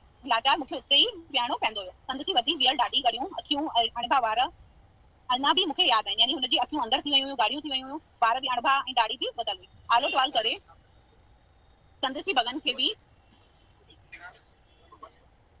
मूंखे ई उघड़ो पवंदो आहे। चमचे खां खेसी खाराईंदी हुयसि, यानी कि चमचे खां खेसी खाराईंदी हुयसि हुनखे, पूरो जो बि आहे चमचे सां तुर करे खाईंदे। जॾहिं कुझु बहितर थियो त खेसी सहारे उथी चाराईंदी हुयसि, यानी कि जॾहिं धीरे धीरे वो रिकवर थियण लॻो त मां हुनखे उथी करे खाराइण लॻसि। इन मर्द जो बदन खे सहारो ॾियण में केतिरी न ताक़त लॻाइणी पवंदी हुई, यानी कि मर्द जो बदन हुयो त हुनखे खाइण में बि मूंखे ताक़त लॻाइणी पवंदी हुई। उन बीमारी वेले शरद जा आयल सभु ख़त ई पिया हुया, यानी हुन टाइम शरद जो मूंखे ख़त ॾिना हुई, वो बि जहिड़ा ओड़ा ई पिया हुया जहिड़ा पैक हुया, छोकी मां हुनजी सेवा जे करे हिकु बि खत पढ़ी न पाई हुयमि। मुंहिंजी मानीअ वेला मूं शरद खां पुछियो, मंझंदि जे टाइम मानीअ वेला यानी रोटी जे टाइम मां पुछियो, शरद तूं त सोमेंद्र ॾाके चङी तरह सुञाणंदो आहे, तो केतिरा साल हुन सां गॾु कमु कयो। मूंखे कॾहिं कॾहिं लॻंदो आहे त संदसि वॾनि टैकनि पुठियां को दर्द लिखल आहे, छा इहो सच आहे? यानी वो पंहिंजे घोटा शरद खां पुछे पई कि तव्हां त सोमेंद्र दा खां इलाही टाइम खां सुञाणंदा आहियो, पर तव्हां कॾहिं हे नोटिस न कयो आहे कि हुननि जे मन में इलाही दर्द दुख या कोई शिकायतूं आहिनि? शरद यकदम को जवाब ॾेई न सघे। शरद हुनखे कुझु बि जवाब न ॾिनई। 2-4 सेकंड चमचो हथ में झले हुन खाइण रोके ऐं कुझु सोचींदो रहियो, पोइ वरी हुन खाइण शुरू कयो, यानी वो कुझु सोचींदो रहियो, पोइ बि हुन कोई जवाब न ॾिनई। मुंहिंजे अंदर में अलाए केतिरा सवाल निकल हुया। मूं चयो सोमेंद्र दास जी मंदाकिनी सां प्यार जी शादी कई, यानी हुननि लव मैरिज कई, सोमेंद्र दा पंहिंजी ज़ाल। हे क्वेश्चन अची सघंदो आहे कि सोमेंद्र दास जी ज़ाल जो नालो छा आहे? त मंदाकिनी। त प्यार जी शादी कई, तूं चवंदो आहे तूं त हू हिक ॿिए खे प्यार कंदा रहिया सॼी उमिरि, तूं त पोइ दुखी छो हुआ? हू हिक ॿिए खां दूर छा थी विया? शरद चमचो रखी छॾियो। हुन चयो दुख छा आहे, सुख छा आहे? सुनीता असीं अक्सर सामाजिक मापिन द्वारा दुख के सुख की ॻाल्हि कंदा आहियूं, जॾहिं मर्द ऐं औरत सामाजिक आचार विचार में घुलजी वेंदा आहिनि त सामाजिक शादी सफल थींदी आहे। जॾहिं उहो हिक ॿिए सां सामाजिक आचार विचार में न घुलंदा आहिनि त शादी विपरीत थी वेंदी आहे। अक्सर इंसान त पंहिंजी अबिन डाइन जी पोइवारी कंदे मांगी ज़िंदगी जींदे पाण ते ख़ुशमी सदावती सम्झंदा आहिनि। यानी जो पाण हिक ॿिए खे सुञाणे वठंदा आहिनि तो ज़िंदगी सवली सम्झंदा आहिनि। हिक दफ़े सोमेश्वर कुझु चयो हो, हर एक इंसान ॿिए इंसान खां न्यारो आहे ऐं न्यारो थी जीअण में कोई कोन आहे, कोई डो कोन आहे। यानी कि हर इंसान खे भॻवान पंहिंजो अलॻि ठातो अथई, नेचर वाइज बि, फिजिकल रूप में बि, मेंटली रूप में बि, त हो हिक ॿिए खां अलॻि ई आहिनि। मूं शरद जे तर्क मां को संतोष न पातो, मूंखे शरद जी ॻाल्हियुनि में कोई यानी सेटिस्फेक्शन न पियो। मूं चयो सोमेश्वर महापुरुष हुयो, पर तॾहिं बि मूंखे लॻंदो हुयो हू ज़िंदगी में मंदाकिनी लाइ एतिरो वक़्तु न कढंदो हुयो। यानी हू मंदाकिनी लाइ टाइम न ॾेई पाईंदो हुयो पंहिंजी ज़ाल लाइ, जेतिरो खेसि ॾियणु खपंदो आहे। यानी जेतिरो हिकु जेंट्स खे या हिकु हस्बैंड खे ॾियणो खपे ज़ाल खे, हो न ॾेई पाईंदा हुया। उहा आख़िर बि संत जी पत्नी हो, हुननि जी पत्नी हो बि न ॾींदा हुया। शरद ॻाराइणो तूं सच थी चईं सुमिता, हो चवण लॻा कि हा तूं सुमिता हे ॻाल्हि सच थी चईं, पर इंसान तर्क ते जी नथो सघे। यानी केवल हिननि ॻाल्हियुनि ते नथो जी सघे। संदसि अंदर में के लिकल ताक़तूं हूंदियूं आहिनि जंहिं खेसि छिके वेंदियूं आहिनि। यानी हर कंहिंजे अंदर में हिकु ॿी ताक़तूं बि हूंदियूं आहिनि जो हुनखे पाण तरफ़ अट्रैक्ट कंदियूं आहिनि। इंसान पंहिंजो मालिक पाण न आहे, यानी इंसान पंहिंजो मालिक पाण बि न थी पाईंदो, हुन ताक़तनि जो गुलाम थींदो आहे जंहिं करे उहो हुननि जे पोइतो खिचंदो वेंदो आहे। मां मंझंदो जो निंड करे न सघियसि, मां मंझंदो यानी कि हुनखे सुमिता खे अॼु निंड न आई। उहे लिकल ताक़तूं छा हूंदियूं आहिनि जे ख़ासी छिके वेंदियूं आहिनि, उहो ताक़तूं छा हूंदियूं आहिनि जो माण्हुनि खे पंहिंजी तरफ़ छिकदियूं आहिनि। इंसान पंहिंजो पाण मालिक छो न आहे, यानी कि इंसान पंहिंजो मालिक छो न आहे जो हुननि ताक़तुनि जे पोइतो गुलाम थी वेंदो आहे।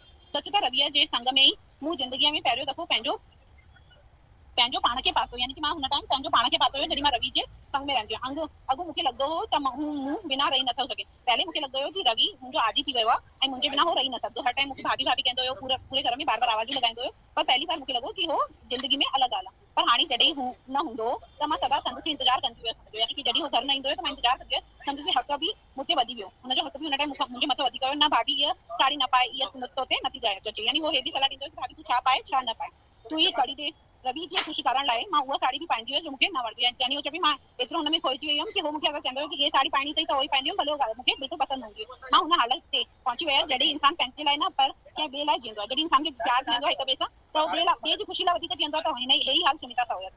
अॼु मां पाण खे पुछो पई, उहा चिलावली सदा टहे बीहंदड़ हर आहट लाइ बांझ विझंदड़ सुमिता केरु हुई, उहे केॾां वई। रवि ऐं मां कलाकनि जा कलाक पत्तनि रांदि खेॾंदा हुआसीं, मतिलबु ताश खेॾंदा हुआसीं। रवि ठगी कंदो हो त असीं पाण में विढ़ंदा हुआसीं। रवि अगरि चीटिंग कंदो हुयो ताश में त असां पाण में ॿई विढ़ंदा हुआसीं। उन विढ़ण में मूंखे बेहद आनंद ईंदो हुयो। मुंहिंजो जो रवि कॉलेज मां मोटंदो हो त दरवाजे ते ई रड़ियूं कंदो हुयो, भाभी भाभी ॾाढी बुख लॻी आहे, जल्द मानी ॾे। यानी कॉलेज मां ईंदो हुयो त ही ॿाहिरां ई रड़ियूं कंदो ईंदो हुयो कि मुंहिंजे लाइ रोटी तयार आहे। हिन भाभी लफ़्ज़ ते मुंहिंजा कन ईअं हिरी विया हुया जो उहे कलाक जॾहिं रवि कॉलेज में हूंदो हो त मूंखे लॻंदो हुयो घर ख़ाली ख़ाली पियो आहे। यानी हुनजे बिना मूंखे पाण बि मज़ो न ईंदो हुयो। ऐं हुन हिकिड़े सॾ जा घरू भरिजी वेंदो। यानी हो जॾहिं मूंखे आवाज़ लॻाईंदो हुयो त हुनजी आवाज़ सां ईअं लॻंदो हुयो कि पूरो सॼो घर भरियल आहे। तॾहिं रवि इंजीनियरिंग कॉलेज में आख़िरी साल रवि इंजीनियरिंग जी पढ़ाई करे पियो। हिकु ॾींहुं बाबा मूंखे पंहिंजे कमरे में घुराई। यानी हुननि जो सहुरो हुयो हुन सुमिता खे पंहिंजे कमरे में घुराई। कुंवार मूं रविअ जी माइटी तय कई आहे, तूं संदसि सामान ठाहे वठी ॾियनि। यानी हो चवनि पिया जीअं सहुरा पहले कुंवारी चवंदा हुया त कुंवार मां हुनजी हो माइटी तय करे रखी आहे, तूं ॾियण वठण जो बि सामान आहे उहो ठाहे वठि। सुभाणे उहो मामे सां गॾु वञी छोकिरी ॾिसी ईंदो। मूं संदसि टिकट घुराए रखियूं आहिनि। यानी चवनि पिया कि मां टिकट बि घुराए रखी आहे कि रवि कल्ह वेंदो ऐं हुते माइटी छोकिरी ॾिसण वेंदो। मां मोटण वारी हुयसि त बाबा चयो रविअ जा साहुरा ठेकेदार आहिनि। हुननि चयो कि रवि जा साहुरा ठेकेदार आहिनि, खेनी मिलिट्री जा वॾा ठेका वठंदा आहिनि। यानी कि वो मिलिट्री जे वॾे शहरनि ठाहिण जा ठेका वठंदा आहिनि। वो चाहिनि था त शादी बाद रवि उहे ठेका संभाले। यानी कि हो ठेका जो हुननि खे मिलंदा आहिनि। रवि इंजीनियर आहे त हो ठेका आराम सां संभाले सघंदो आहे। मूंखे बि इहो ठीकु थो लॻे। यानी हो चवनि पिया कि मूंखे बि इहे सभु शइ ठीकु पई लॻे। त रवि जी माइटी अॻे ही तय हुई। वो चए पई कि रवि जी माइटी पहले ही दादा बचपन में तय करे रखी हुई। इहो ॾिसण वग़ैरह ॿाहिरियों बनो हो। यानी ॾिसण त हिकु फॉर्मेलिटी हुई।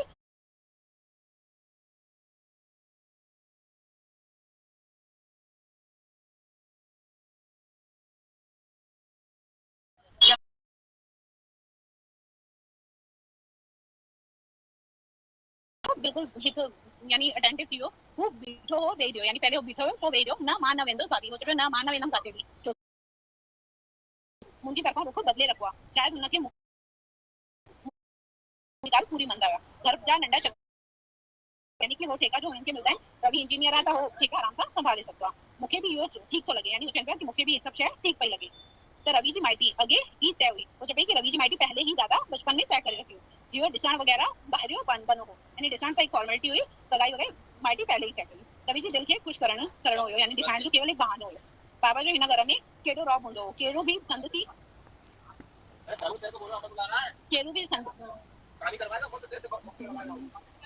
केरु बि संदनी साम्हूं कुझु न कंदो हुयो। यानी हुननि खां कोई बि क्वेश्चन न करे सघंदो हुयो। पर इहो शायदि हुननि जी सॼे भारत में, यानी सॼे भारत में हे ई नियम हूंदो हुयो जो घर जो मुखिया हूंदो हुयो हुनजे अॻियां कोई बि पंहिंजी ॻाल्हि न रखी पाईंदो हुयो डप जे ऐं हुनजी रौब जे करे।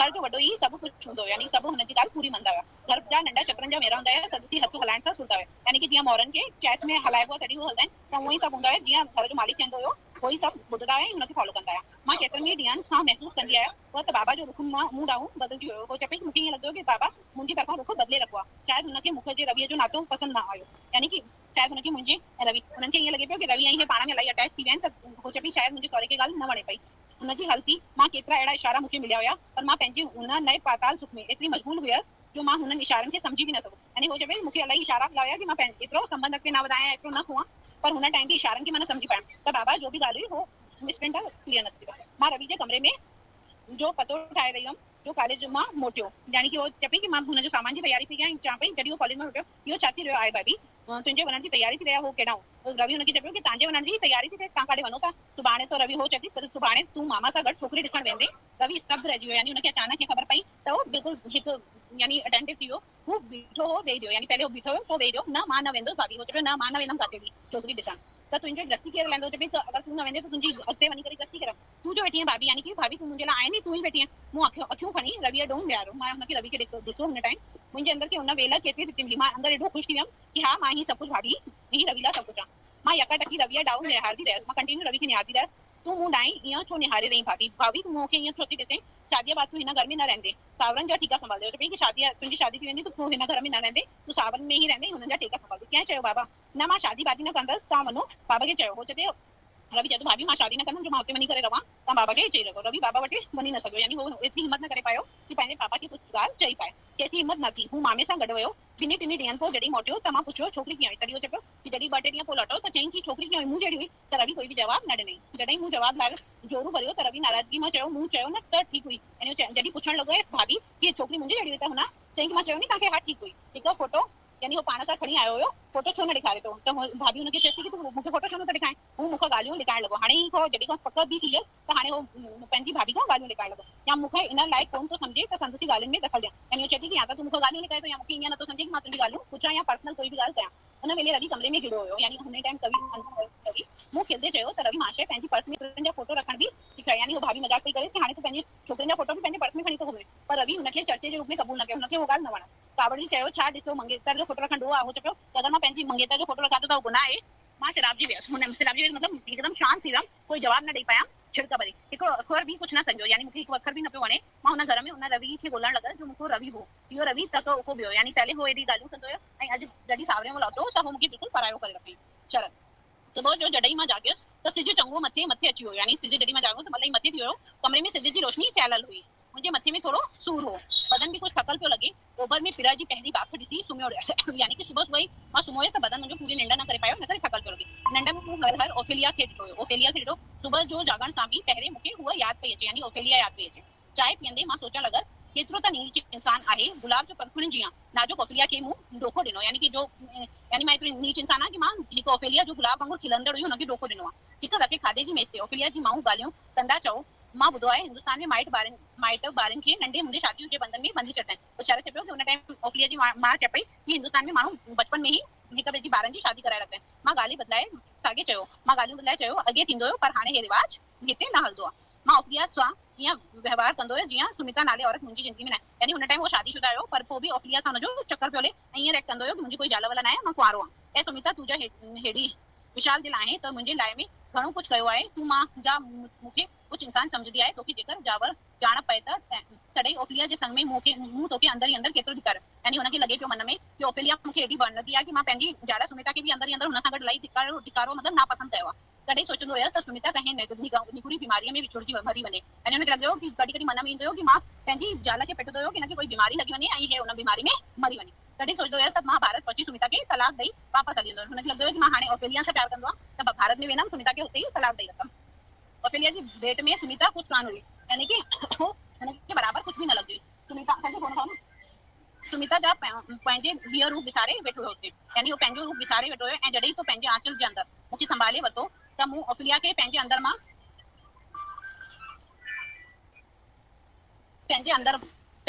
विलोड़े में लंघ लाहिया त लॻे पियो त हू बि आख़िर इंसान ई आहे इंसान मुकमिल बणिजी नथो सघे हुन में के कमियूं रहिजी वञनि थियूं मां जॾहिं इंग्लैंड खां वापसि मोटी हुयमि ओसी त नैन हालतनि हेठी पाण खे निकिराए सलाह ॾिनी त डॉक्टर सोमेंद्र सिंह वञी गॾु यानी चवनि पिया कि सोमेन सां वञी गॾु उहो न सिर्फ़ु हिन तरह जो वॾे में वॾो डॉक्टर आहे पर तमामु हमदर्द दिलि ऐं मददगार कोणी आहे यानी कि उहो केवल डॉक्टर ई न आहे बल्कि हमदर्द बि आहे जो हर दिलि खे ॼाणे वठंदो आहे। अॼु अंगे तूं हिन नंढी ॻाल्हियुनि ते मुंझो पियो आहे, तूं हिन ओफिलिया ऐं सुमिता जे चक्कर में उलझियल पियो आहे, पर हो ग़रीब हिन ग़रीब जाहिल देश में जो जेतिरा बि डॉक्टर हुजनि था थोड़ा आहिनि, यानी कि संसार अहिड़ो आहे कि जेतिरा बि डॉक्टर हुजनि उहे घटि ई पवंदा। तूं सुभाणे ई मुंहिंजे नर्सिंग होम में अची कमु शुरू कर। मोकिलाइण वेल ओचितो सुमेंद्र दा खे यादि आयो, पर भाई सुभाणे त आर्तवार आहे, नर्सिंग होम में ऑपरेशन न थींदा आहिनि, यानी ॿियनि ॾींहं ऑपरेशन थींदा आहिनि, इतवार ॾींहुं न थींदा आहिनि। सुभाणे त मुंहिंजो घर हलियो अचे गॾिजी लंच कंदासीं। शरद खे सुमेंद्र दा चइनि पिया कि तूं आर्तवार आहे त कल्ह ऑपरेशन न थींदा त तूं मुंहिंजे घर अची वञ त गॾ में लंच कंदासीं। पर सुमेंद्र दा खे जे घर ई सुमेंद्र दा न मिलियो हुयो, मिली हुई मंदाकिनी, तॾहिं हुनजे घर में हुन ॾींहुं सुमेंद्र दा न मिलियो, मंदाकिनी मिली।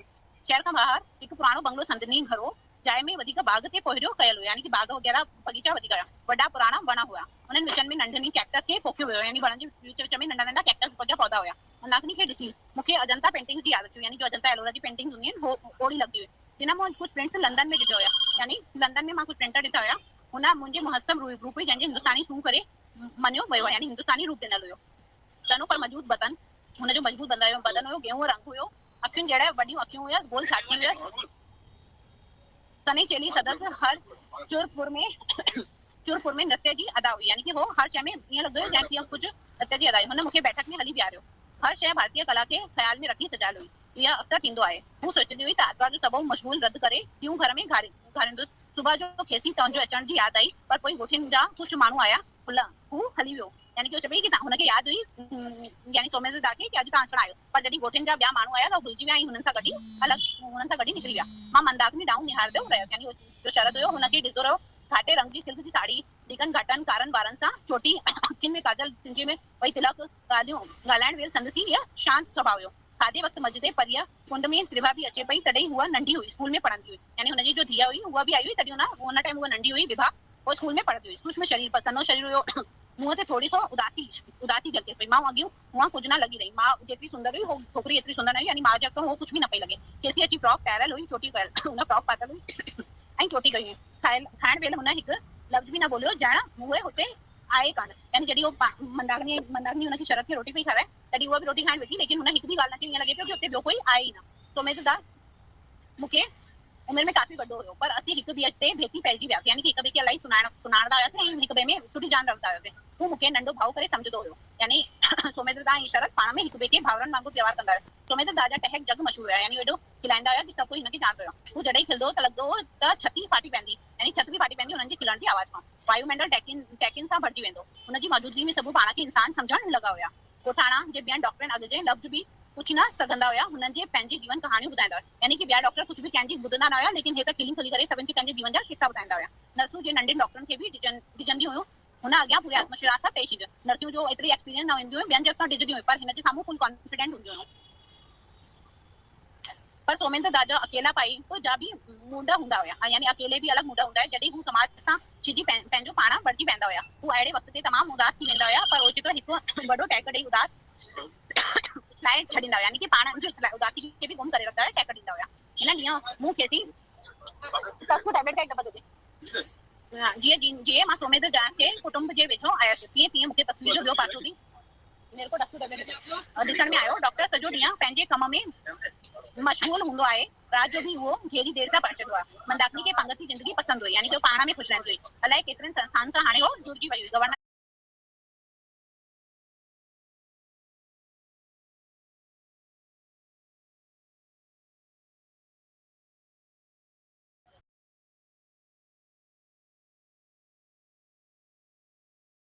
खे मूं धोखो ॾिनो, यानी कि जो यानी मां एतिरी नीच इंसान आहियां कि मां हिकु ओफेलिया जो गुलाब वांगुरु खिलंदड़ हुई हुनखे धोखो ॾिनो आहे। हिकु दफ़े खाधे जी मेज़ ते ओफेलिया जी माण्हू ॻाल्हियूं कंदा चओ, मां ॿुधो आहे हिंदुस्तान में माइट ॿारनि खे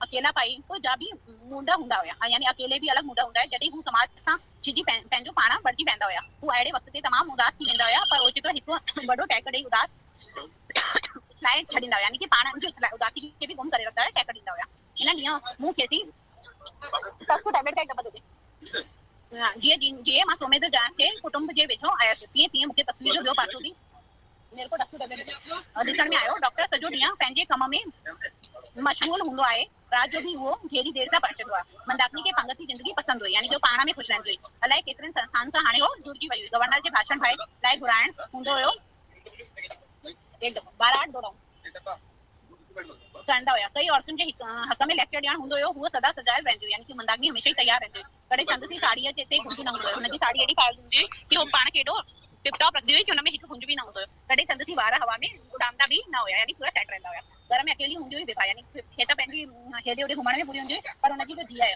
विभा अकेली ई रहंदी हुई माउ पीउ जी सोबत सां बांधियल यानी कि हुनखे न माउ मिलंदा हुई न पीउ मिलंदा हुआ उहा पंहिंजे कमरे में किताब पढ़ंदी रहंदी हुई उहा एतिरी त साथ रहंदी हुई जो लंघंदो हो त उहा आहे कान यानी एतिरी शांत रहंदी हुई कि कंहिंखे ख़बर बि न पवंदी हुई कि इहा कोई छोकिरी बि हिन घर में रहंदी आहे ऐं संद जी अखियुनि में केतिरी न अकेलपाई हूंदी हुई यानी कि केतिरी बि अकेलपाई यानी अकेलोपन हूंदो उहा हवा जीअं सूक्ष्म लॻंदी हुई मतिलबु सन्नी एॾी हुई कि जीअं हवा जे झोके वांगुरु हिकु ॾींहुं मां नर्सिंग होम में पंहिंजे चैम्बर में वेठो को किताब पढ़ियो रहिया कि टेलीफोन जी घंटी हुन टाइम वॼी सोमेश ॾाढो फोन हो यानी हुन टाइम सोमेश दा मूंखे फोन कई तोखे को ज़रूरी कमु न त कोन्हे यानी शरद खे चवंदा तोखे हिन टाइम कोई ज़रूरी कमु त न आहे तूं घर ई वञ त यानी हुनखे विभाग तूं घर वञ विभाग जो रिज़ल्ट आयो आहे उहा पेरेंट में यानी कि मेरिट में 10 नंबर जे अंदरि आई आहे मूं केसी अंजाम कयो हो त मां केसी साड़ी वठी ॾिनी मां हुनखे चयो कि अगरि तूं सुठा नंबर आणे ॾींदी त मां तोखे साड़ी वठी ॾींदसि मां हिकु ऑपरेशन पहिरें ॾहनि में टॉपर में ॾहनि में आई आहे पहले टॉपर में आई है तो हुन चयो अगर तू सुठा नंबर खणी न त मां तोखे साड़ी वठी ॾींदसि मां हिकु ऑपरेशन में तमामु बिज़ी आहियां मंदाकिनी बि कंहिं मेड़ में वई आहे उहा देरि सां मोटंदी तूं बाज़ार मां का सुठी साड़ी वठी हरी वञो ऐं विभा खे कहीं पिक्चर बि वठी वञा यानी कि शरद खे चवंदा कि तूं हुनखे साड़ी बि वठी ॾे ऐं तूं विभा हुनखे पिक्चर बि ॾेखारे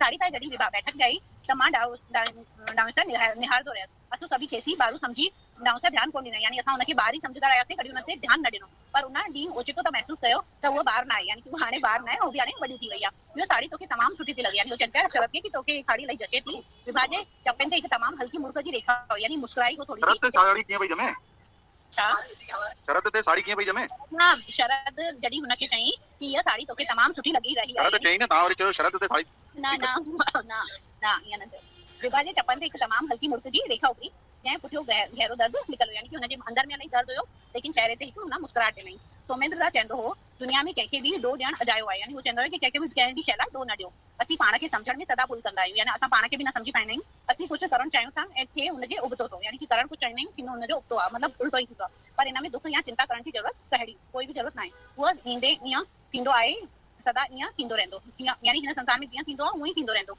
नंढपण में असीं सम्झंदा आहियूं त असीं सभु कुझु करे सघंदासीं यानी कि असांखे ईअं लॻंदो आहे कि नंढपण में असां सभु पाण खे ईअं सोचंदा आहियूं कि असां सभु कुझु करे वठंदासीं असीं दुनिया जा मर्कज़ आहियूं यानी असां हिन दुनिया खे ॼाणंदा ई आहियूं पर करे कुझु बि न सघंदा आहियूं असां हिन दुनिया जा कुझु बि न करे सघंदा आहियूं असीं बयाबान जी वारीअ जे करोड़नि दाणनि मां कीअं आहियूं यानी असां हिन संसार में हिकु करोड़नि दाणनि मां कीअं आहियूं मंदाकिनी सोचियो हो त उहा मशहूर डांसर थींदी पर जॾहिं उहा सफलता वरिती न आई त दिलि खे तस्कीन ॾियण लाइ हुन ॿियो राउंड यानी हुनखे लॻंदो हुयो कि मां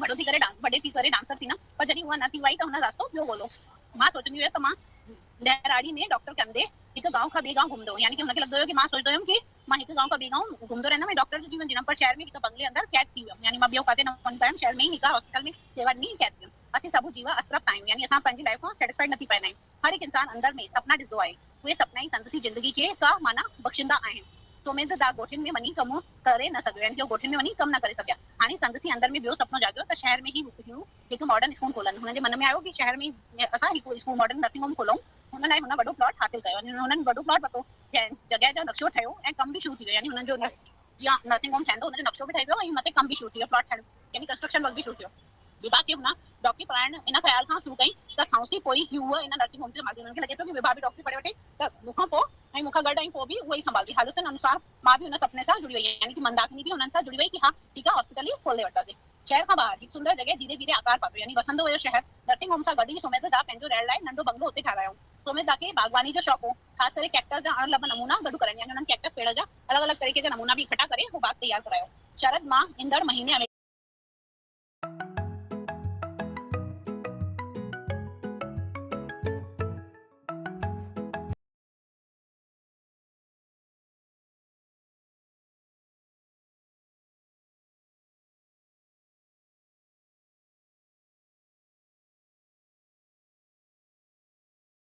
अमेरिका वञी रहियो आहियां पोइ चवण लॻो शरद मां जो ईंदड़ अॻिते महीनो ईंदो हुते अमेरिका थो वञा नर्सिंग होम लाइ जदीद औजार वठण यानी कि मूंखे जो औजार खपनि पंहिंजे हॉस्पिटल लाइ उहो सभु वठण उते मां ॾखण अमेरिका वेंदुसि पंहिंजे बाग लाइ कैक्टस बि वठी ईंदसि सोमेश दा तमामु ख़ुशि हुयो ईअं लॻी रहियो त संदसि सपना साकार थी विया आहिनि उन्हनि खे लॻे पियो त हाणे मुंहिंजो हॉस्पिटल थी वेंदो बाग बगीचो थी वेंदो त मुंहिंजा सभु सपना पूरा थी वेंदा हिकु अधु राति जो सुमिता मूंखे निंड मां उथारियो हिकु अधु राति यानी अधु राति में मां सुम्हल हुयमि मूंखे सुनीता निंड में उथाई तमामु बुरी ख़बर आहे सुमेधा ॾखण अमेरिका में जीप दुर्घटना में गुज़ारे विया आहिनि सुमिता ऐं मां अधु राति जो सुमिता जे घर पहुचासीं मंदाकिनी बेहोश थी वई हुई विभा पलंग ते ईअं वेठी हुई ॼण हुन कुझु कोन ॿुधो आहे यानी हुनखे लॻे पियो बिल्कुलु सुन थी वई हुई कुझु कोन ॿुधो आहे संदसि अखियूं फाटल हुयूं असांजी अखियूं फाटी वियूं सुमिता मंदाकिनी खे संभालो सुमिता मंदाकिनी खे संभालो ऐं मां विभा खे डॉक्टर जी हैसियत में मूं सभई मीत ॾिठा हूंदा मुंहिंजे साम्हूं जॾहिं मां कंहिंखे जीवित रखण जी कोशिशि में हूंदो आहियां त इंसान दम तोड़ींदा आहिनि पर तॾहिं कुझु बि महसूसु कोन कबो आहे पर जॾहिं को वेझो विझड़ंदो आहे त लॻंदो आहे कुझु थी वियो यानी उहो चए पियो हॉस्पिटल में इलाही माण्हू गुज़ारदा हुया त कॾहिं ईअं लॻंदो हुयो कि कुझु बि महसूसु थियो आहे पर जॾहिं हाणे पंहिंजो वेझो गुज़ारो हुयो यानी जो रिश्तेदार गुज़ारो त लॻे पियो कुझु थी वियो आहे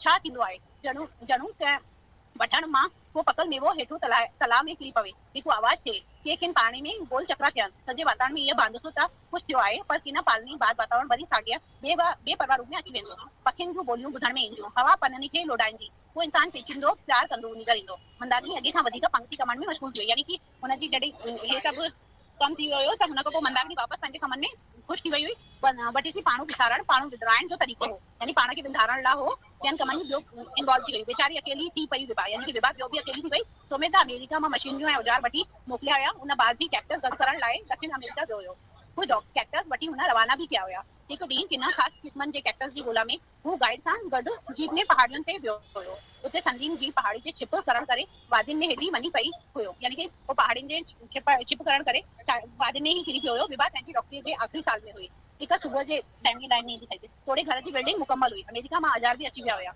नर्सिंग होम जो मुआइनो करे असीं वापसि वरी रहिया हुयासीं त भरी में वेठल विभा ओची त मुंहिंजे कुल्ले में मुंहुं लिकाए उछांगरो ॾेई रोअण लॻी यानी कि उहो रोअण लॻी विभा उहा ई हिकिड़ी हुई जो सुमेधा खे विसारे न सघी यानी कि हुनजी मंदाकिनी जो ज़ाल हो बि विसारे सघे पई सभी माण्हू विसारे था पोइ लेकिन उहा हिकिड़ी अहिड़ी शख़्स जो पंहिंजे पीउ खे न पई विसारे सघे जॾहिं मां खेसी करे छॾे मोकिलाए रहियो हुउसि त ओचितो विभा मुंहिंजे हथ खे पंहिंजे ॿिन्ही नंढे हथनि में झले चयो तव्हां बि त मूंखे छॾे वेंदा दादा यानी उहो शरत थी चए तव्हां बि मूंखे छॾे वेंदो दादा मूं विभा जे वारनि मथां हथ रखी चयो न विभा असीं ॿई गॾिजी सोमे दादी यादि खे ताज़ो रखियो हुनखे लॻे पियो हाणे इहा हॉस्पिटल मूंखे अलॻि संभालणो पवंदो अकेले पर हुनखे शरत चए पियो कि मां तोसां गॾु दादा जा सपना पूरो कंदमि विभा लुटनि भिनल अखियुनि मां सां मुंहुं डाउन निहारियो यानी मूंखे ॾिसे पई रोईंदड़ अखियुनि सां असीं कुझु देरि हिक ॿिए डाउन निहारंदा हुयासीं मूंखे लॻो ॼण असीं हिक ॿिए सोमेंद्र खे ॻोल्हे रहिया हुआसीं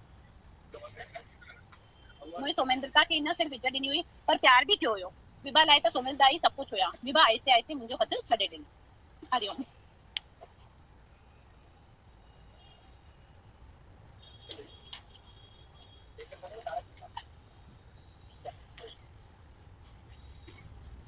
हेलो जी भैया तमामु सुठो भाई बहितरीन थैंक यू हाणे हुनखे पेमेंट करे छॾो पर ईअं व्यवसाय में तव्हां समय कढियो पर बढ़िया कयो सुठो इहा ॻाल्हि हुजणु खपे जज़्बो हुजणु खपे सभु सुठो थींदो आहे एतिरी चलो जय झूलेलाल हाणे हिन ते सुभाणे ॻाल्हाईंदासीं एतिरी व्यस्तता खां पोइ बि ॾाढे सुठे सां हिकु हिकु पॉइंट खे न बहितरीन बहितरीन तमामु सुठो जज़्बो आहे त सभु थींदो आहे चलो जय झूलेलाल जय झूलेलाल भैया जय झूलेलाल भैया